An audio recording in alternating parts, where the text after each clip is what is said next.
Badan Gizi Nasional menata ulang pelaksanaan program MBG, terutama pada penataan anggaran yang dianggap pemborosan. Menteri Koordinator Bidang Pangan Zulkifli Hasan menjelaskan penataan kembali sistem dan skema MBG lantaran adanya pembengkakan SPPG sebanyak 6.877 titik, di mana seharusnya rencana awal titik SPPG hanya ditargetkan 21.000 saja. Diduga pembengkakan ini karena adanya jual beli titik SPPG yang membuat pemerintah mengalami pemborosan dana sekitar 1 triliun rupiah per bulan. Misalnya terjadi jual beli titik ya, yang seharusnya rencana awal titik itu 21.000, tapi sekarang sudah ada 27.877 titik. Ya.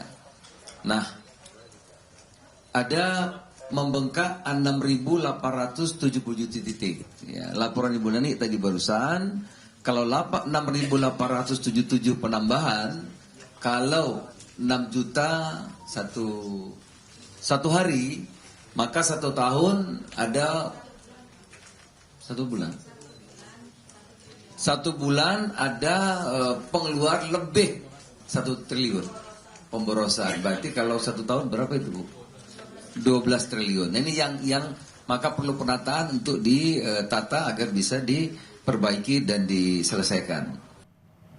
Di lain pihak, Menteri Sekretaris Negara Prasetyo Hadi menjelaskan nantinya akan ada potensi pengurangan total kebutuhan anggaran untuk program prioritas tersebut. Pemerintah melalui Kementerian Keuangan dan Badan Gizi Nasional akan menghitung kembali kebutuhan pendanaan program makan bergizi gratis agar sesuai dengan kebutuhan secara real di lapangan.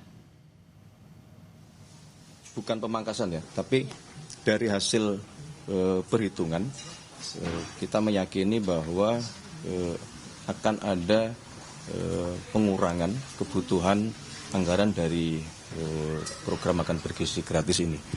Makanya kami minta waktu untuk juga menghitung dengan Kementerian Keuangan maupun dengan BGN. Jadi dari proses penataan nanti akan bisa kita hitung dengan lebih cermat sesungguhnya anggaran yang dibutuhkan untuk program makan bergizi ini totalnya menjadi berapa. Kejaksaan Agung menetapkan 1 tersangka baru dalam kasus dugaan korupsi tata kelola program makan bergizi gratis. Tersangka baru merupakan pihak swasta. Direktur Penyidikan Jampitsus Kejaksaan Agung Syarif Sulaiman Nahdi menyatakan tersangka baru berinisial AYS dari pihak swasta yang diminta Wakil Kepala BGN saat itu, Sony Sonjaya, untuk mencari mitra dalam program MBG. Kejaksaan Agung menduga Sony telah memberikan akses ke AYS untuk mengintervensi tim verifikator mitra MBG. AYS diduga juga telah memberikan sejumlah uang kepada tersangka korupsi tata kelola MBG Sony Sonjaya.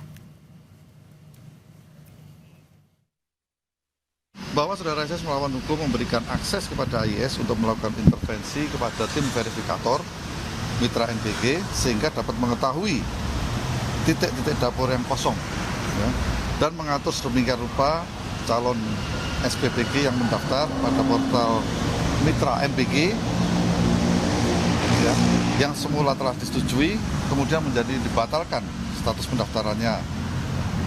Dan Saudara YS memfasilitasi SPPG yang baru mendaftar portal yang sudah tutup.